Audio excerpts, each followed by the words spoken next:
Federacija će postati veliko gradilište, doći će do brže izgradnje autoceste, otvorit ćemo 100.000 radnih mjesta, omogućit ćemo bolju zdravstvenu zaštitu svim građanima, donijet ćemo strategiju stambenog zbrinjavanja mladih, obezbijedit ćemo besplatnu dodjelu građevinskog zemljišta. Neka su od obećanja koja su prije 4 godine izgovarali političari u svojim predizbornim kampanjama, svi do jednog, a nastavili ponavljati izborni pobjednici, tvrdeći da će zasukati rukave i prionuti na posao.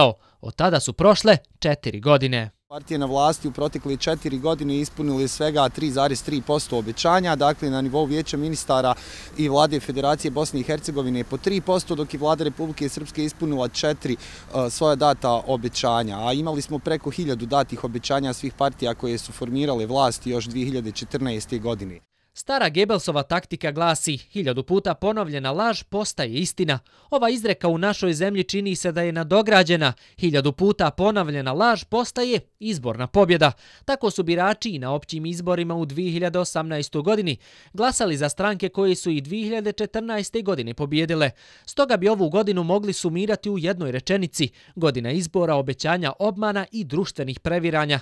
No šta je tu novo? Čini se ništa osim jedne stvari. Internet se kao nikada do sada koristi za širenje obmanjujućih poruka.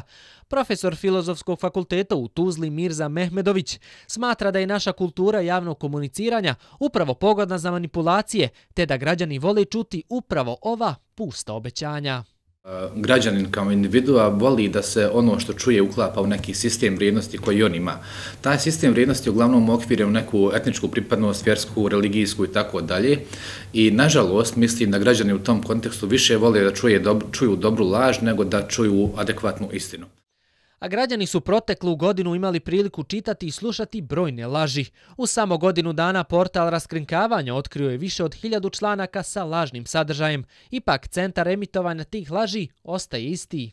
Dakle, primijetili smo da stranke koje su u poziciji vrlo često imaju intenzivnije objavljivanje takvih vijesti, odnosno bar su imali. Razlog za tome je vjerovatno veći resursi koji imaju, veći broj portala, lakše finansiranje tih portala iz raznih izvora, tako da smo primijetili da je pozicija tu, bar u prethodnom mandatu, prednjačila po broju kako portala, tako i članaka koji su objavljivani na takvim portalima.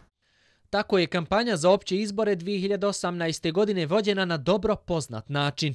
Građani su pored lažnih vijesti slušali o raspadu Bosne i Hercegovine, o očuvanju države, o naoružavanjima, o vojnim vježbama, a godinu je obilježila i polemika o zastavama, sve kako se ne bi pričalo o ključnim problemima, nezaposlenosti, odlasku mladih, korupciji i kriminalu.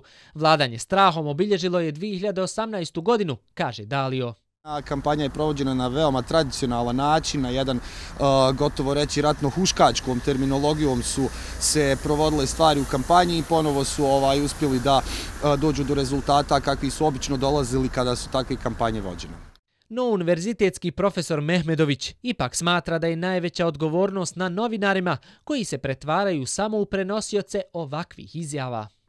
Ne propituju vrijednost, istinitost, utemeljenost tih izjava, odnosno svojim krajnjim korisnicima samo tu izjavu prenosi kao takvu.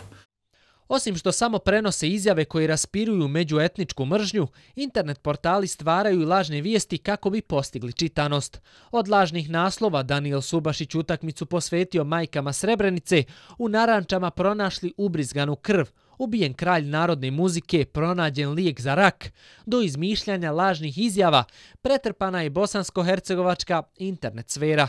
Ipak, dobro provjeriti vijesti i ne čitati samo naslove, bile bi kratke upute naših sagovornika za građane, koji su, čini se, i u 2018. godini pali na ispitu iz medijske pismenosti.